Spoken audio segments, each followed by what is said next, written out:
खतियान अधिकार आंदोलन को लेकर जो है आज एक प्रेस वार्ता की गई। इस वक्त हमारे साथ मौजूद हैं अजय उरांव, इनसे सीधे बातचीत करेंगे। और जिस तरीके से 1932 खतियान की जो है मांग चल रही है, 9 मार्च को पदयात्रा भी इन्होंने निकाला था और आगे भी कुछ दिनों की जो है वक्त सरकार को दे रही है और जल्द से जल्द 1932 लागू करने को लेकर अपनी मांग रख रही है। इनसे सीधे जुड़ते हैं, बातचीत करने की कोशिश करते हैं कि क्या आज आप लोगों ने प्रेस वार्ता की, क्या कुछ कहना चाहेंगे सरकार को, क्या कुछ संदेश? देखिए, लोकतांत्रिक व्यवस्था में सभी पॉलिटिकल पार्टियां जो है अपने मैनिफेस्टो को लेकर जनता तक जाती है।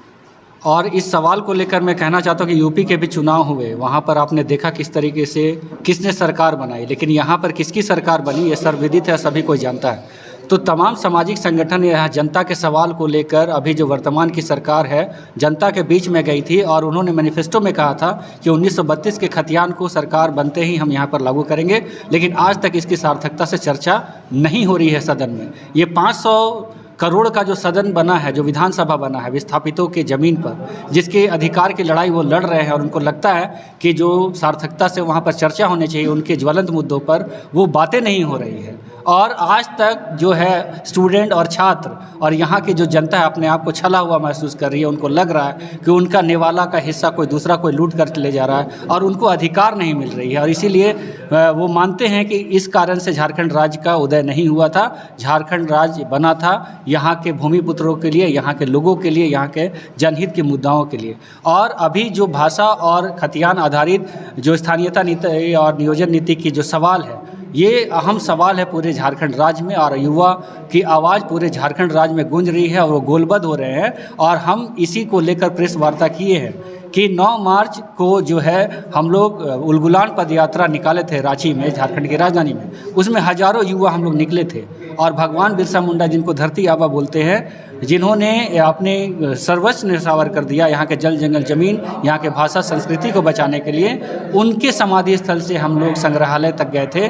और उस दिन हम लोगों ने कहा था कि सरकार जिन वादों को लेकर सत्ता पर अभी आई है उनको जल्द से जल्द पूरा करना चाहिए। और 1 महीना का हम लोगों ने अल्टीमेटम सरकार को दिया था और आज 15 दिन बीत चुके हैं और मात्र अब 15 दिन रह गए हैं। और हम मानते हैं कि अगर आने वाले 15 दिन में स्पष्टता से सरकार इन सारी मांगों को स्पष्टीकरण करते हुए स्पष्ट नीति नहीं बनाती है तो हम लोग सड़क पर उतरने के लिए बाध्य हो जाएंगे। और 15 दिन के बाद एक ऐसा रैली झारखंड की राजधानी रांची में करेंगे जहां के लाखों लाख के लोग निकलेंगे और उस दिन सड़क जाम हो जाएगी, पांव रखने के लिए सड़क में जगह नहीं होगी। लेकिन आपको नहीं लगता है कि जो 2000 जब मुख्यमंत्री बाबूलाल मरांडी थे तो उस समय जो माहौल हुआ था वही माहौल फिर से होगा और राज्य की माहौल बिगड़ती है? वैसे में मुख्यमंत्री ने कहा कि जो है कोर्ट की जो है सभी चीज़ों को देखा जा रहा है, समझा जा रहा है, लेकिन कल उन्होंने स्थिति स्पष्ट किया कि 1932 खतियान पर जो है इतनी आसानी से कोर्ट रोक लगा देगी। कोर्ट का हवाला जो है मुख्यमंत्री हेमंत सोरेन देती है, भाजपा पर टारगेट करती है कि भाजपा वाले जो है कोर्ट में इसे फंसा देंगे।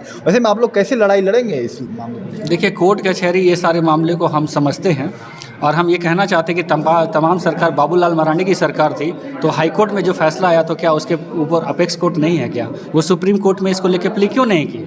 अगर उनको लगता था कि उनके जो निर्णय थे वो सही हैं जनता के सवाल पर, इतने मैच्योर नेताओं को तो यहाँ पर राजनीति करने का अधिकार भी नहीं है कि अपने मामलों को लेकर जो जनता के सवाल को उठाते हैं और कोई एक नीति बनाते हैं और उनकी नीति को खारिज कर दिया जाता है तो अपेक्स कोर्ट में उनको जाने का काम करना चाहिए था, लेकिन वो तो गए नहीं। तो इनसे लगता है कि उनका मंशा जो है स्पष्ट नहीं है, वो लोगों को बरगलाने का काम कर रहे हैं। और इसी तरीके से जो गठबंधन की सरकार है वो भी लोगों को बरगलाने का काम नहीं करे।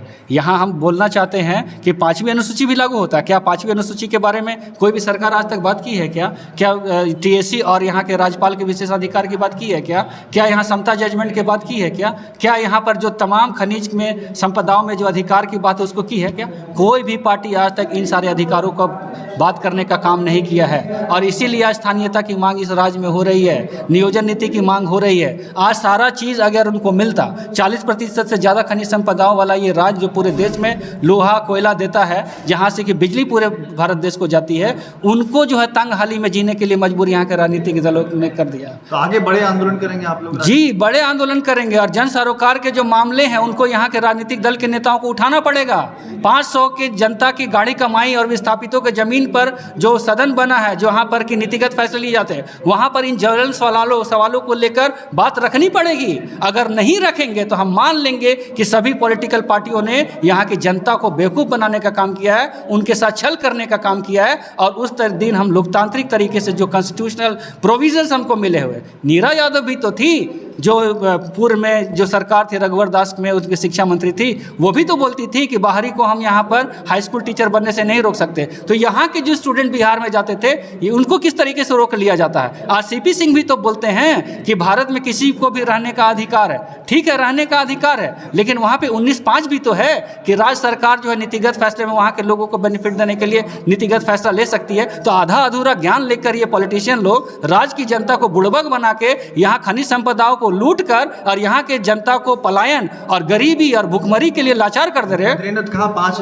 लाख रोजगार की बात थी, जी 5 लाख नियुक्ति की बात नहीं थी। देखिए यही बात मोदी ने, नरेंद्र मोदी ने भी कहा था, यही बात तमाम। तो मैं तो ये कहना चाहता हूँ कि हाल फिलहाल में जिस तरीके की सत्ता की राजनीति चल रही है, जिस तरीके की जुमलेबाजी चल रही है, इसको जनता समझ रही है। और जेएमएम और बीजेपी की बात नहीं है, वो तमाम पार्टियों की बात है। और तमाम पार्टियों को हम बता देना चाहते हैं कि अपने वादे से अगर मुकरेंगे तो जनता इन सवालों को लेकर आपको नेशनल नाबूद कर देगी, आपकी राजनीतिक करियर को बर्बाद कर देगी। हो सकता है आने वाले समय में आप मुखिया पार्षद बनने के लिए लायक भी नहीं हो, चाहे वो बाबुल लाल मरांडी हो, चाहे वो आपके हेमंत सोरेन हो, या फिर पूर्व के जितने भी मंत्री हो, चाहे सुदेश महतो ही क्यों ना हो। आज सुदेश महतो भी इस बात को बोल रहे हैं कि 1932 का खतियान लागू होना चाहिए। आप कहाँ थे जब बीजेपी के गठबंधन में आप थे, जब 1985 के कट ऑफ यहाँ पे बन रहे थे। 9 सदस्यीय कमेटी बनी थी 2014 के पहले, उन्होंने पॉइंट टू पॉइंट बोला था कि इस आधार पर स्थानीयता बननी चाहिए। उसी पॉइंट पर जो है 1985 के कट ऑफ पे बना था कि कौन जिम्मेवार है इसके लिए।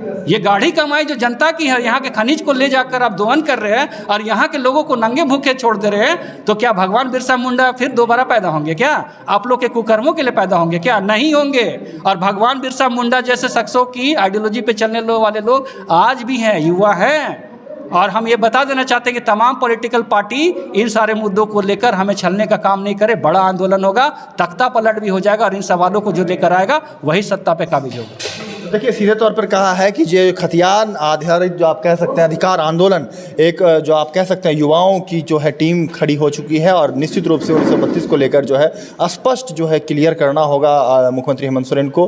टाल मटोल जो है अब जो है कहने की बात कह सकते हैं आपकी जो है युवा मांग कर रहे हैं कि खतियान आधारित जो है नियोजन नीति लागू करनी होगी। अब जो है टाल मटोल का वक्त चला गया, बड़े आंदोलन की चेतावनी, क्योंकि 2024 में विधानसभा चुनाव होने हैं और वैसे में जो है आप कह सकते हैं तीसरे मोर्चे, तीसरे युवाओं की जो है विकल्प कहीं न कहीं राज्य में बनती नजर आ रही है। अब देखने वाली बात होगी इस पर आगे क्या कुछ निर्णय लेती है सरकार।